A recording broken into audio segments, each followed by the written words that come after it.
إن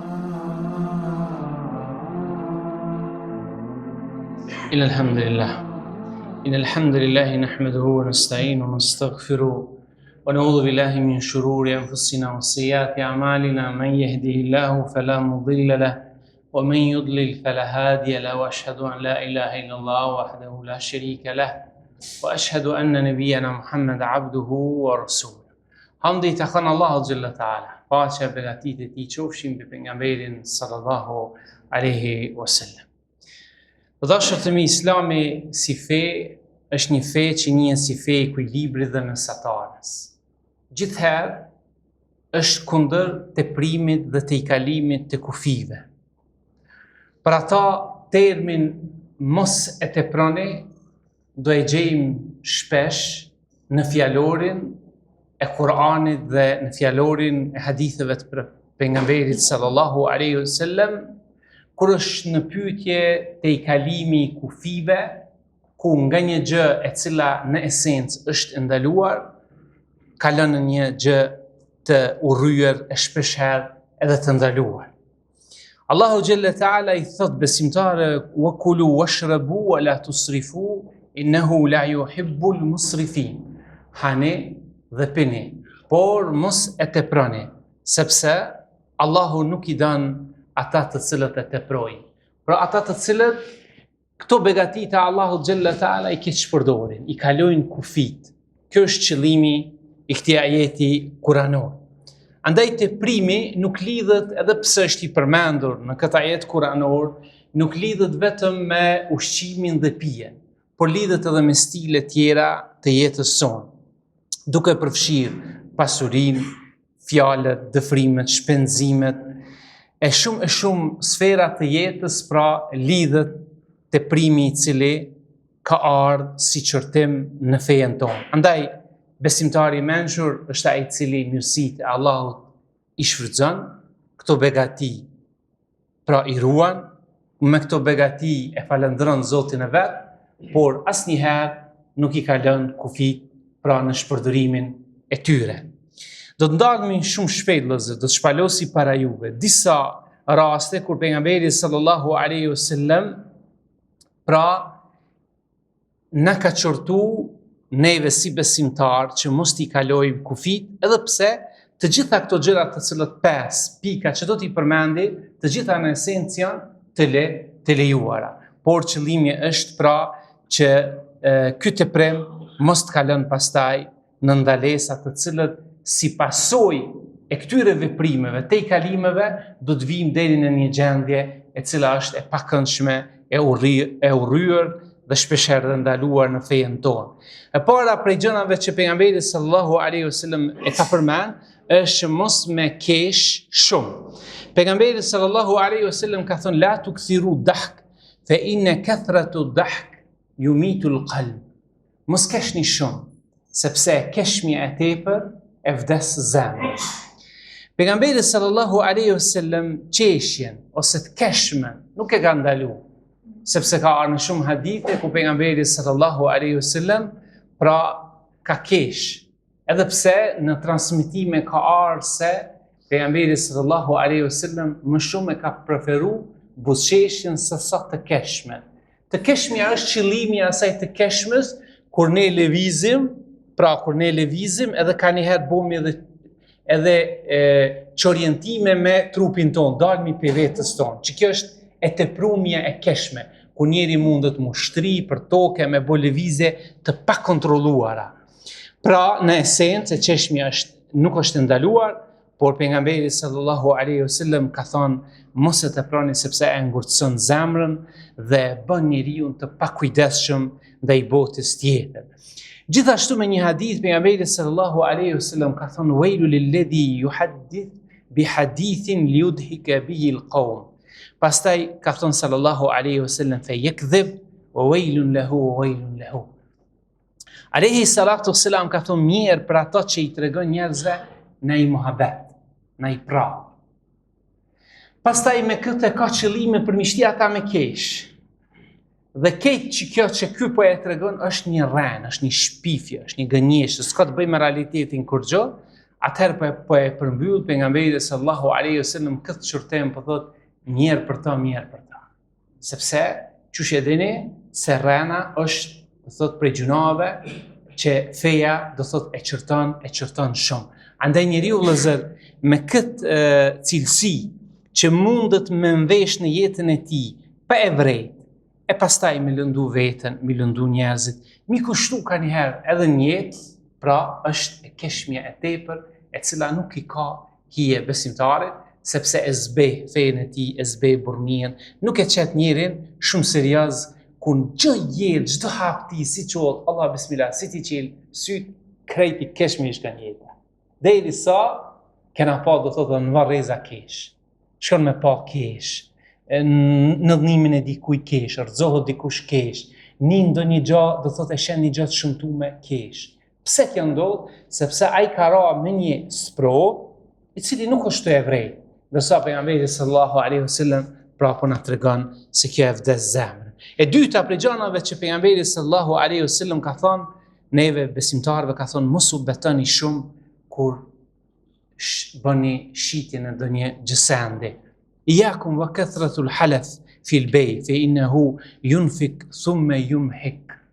Pejgamberi sallallahu alaihi wasallam ka thonë runu nga betimi i rrejshëm, i shumë që e bënin gjatë shitblerjeve. Kur njerëzit dalin pazar dhe blejnë, e shesin, të thotë, dhe betohen në Zotin se ky mall është tazë, ky mall është tu, këto ato betime që i bën janë betime të panevojshme dhe të rrejshme. Po thot pejgamberi sallallahu alaihi wasallam se ky betem jote mund me shit mallin tënd, po ta hub bereqetin. Po ta hub bereqetin. Andaj pejgamberi sallallahu alaihi wasallam na ka këshilluar neve që besimtari kur e shet një mall, e tregon realitetin e asaj, ja bën hizmetin, komunikon me njerëz, e rregullon mirë mallin, e kështu me radhë, do thot kujdeset për ta, derisa i lut Zotin, do thot mja qel Zoti rrist, edhe ai që është rrist ka me shku e jo me përdor metoda të cilët nuk i ka hije besimtarit. Imam Nawawiu thot betimi pa nevojë është i papëlqyer, ndërsa kur përdoret për të reklamuar mallin, bëhet edhe më problematik sepse blersi mund të mashtrohet nga betimi e atij që betohet në këtë rast. Treta prej gjanave do thotë që pejgamberi sallallahu alaihi wasallam na ka këshilluar që besimtarët mos të binë të, është të mos bëj shumë pyetje të panevojshme. Pejgamberi sallallahu alaihi wasallam thotë inna Allaha kariha al-takalluma illa bi thalath qila wa qal wa ida'atu al-mal wa kathratu as-su'al. Ka thënë sallallahu alaihi wasallam Allah ju urrejn për ju 3 gjana, thashë thamet e shumta, u tha, u përfal, shpërdërimin e pasurisë edhe pyetjet e tepërta.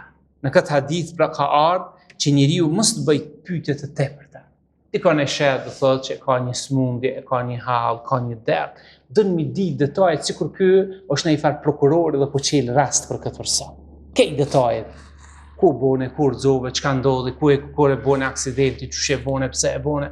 Do thotë pyetje të panevojshme, të cilat nuk zbojnë dobi, por palën tjetër në shumicën e rasteve e lëndon. Andaj ashtu siç e përmendëm edhe në dersën e xumas, pejgamberi sallallahu alaihi wasallam ka thonë min husnil islami mar'i tarku ma la yani.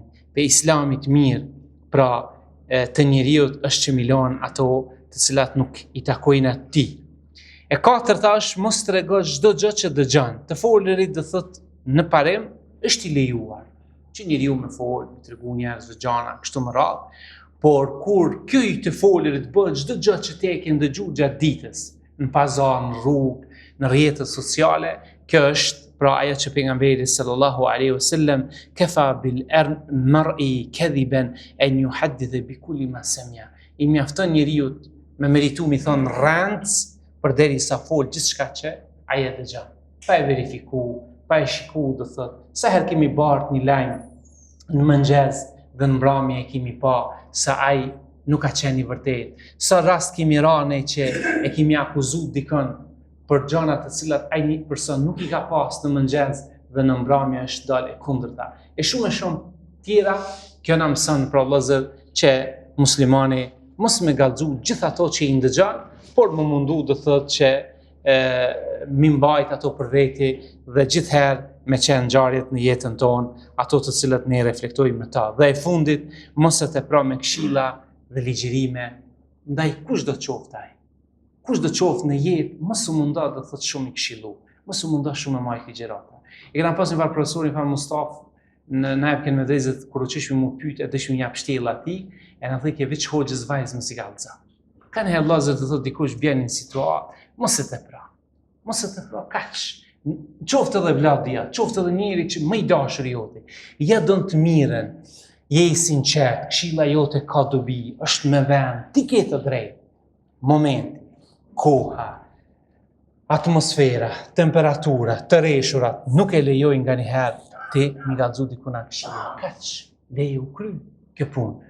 Abdullah ibn Mesudi, po na tregon neve, po thot se pejgamberi sallallahu alaihi wasallam ka qenë pejgamberi sallallahu alaihi wasallam na këshillonte herë pas here. Subhanallahu, i dërguar i Zotit, Allahu e ka thënë me botë blig me këshillu njerëzimin. Thot na këshillonte herë pas here në ditë të caktuara, nga friga se mos po e mërzi dikan. Nga friga se mos po e mërzi dikan.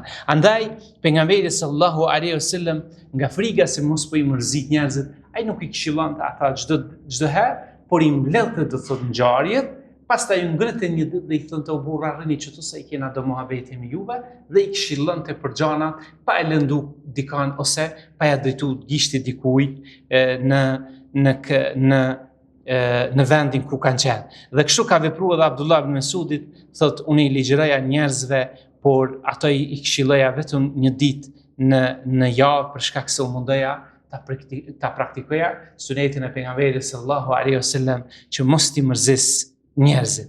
Këto janë vëllezër ato të cilat pejgamberi sallallahu alaihi wasallam feja jon na ka mësuar, pra që besimtari në esencë të gjitha këto që u përmendën janë të lejume, por kur ne e teprojmë, kur ne i kalojmë kufit, pastaj ato bëhen për neve të ndaluara, ato ishin mos me keq shumë, mos mu bë shumë do thotë betime në shitblerje, mos me bë të pyetje të panevojshme, mos me tregu gjithçka që e dëgjon edhe fundit, mos me tepru me këshilla. Mesazhi i Islamit është i qartë, jeta është e bukur, nuk ndërtohet do thotë me kalimin, do thotë me teprica, por ajo gjithherë është me një masë që njeriu mundohet me gjetë mesataren, me falënderim dhe vetë përmbajtje nga gjërat të cilat shpeshherë mundet me qenë të dëmshme për njeriu. Elus Allah në gjellë ta'ala që Allah unë bën gjithherë nga ata të cilat e themi të vërtetën, e pasohemi atë, e ndëgjojmë të kotën dhe largohemi për saj.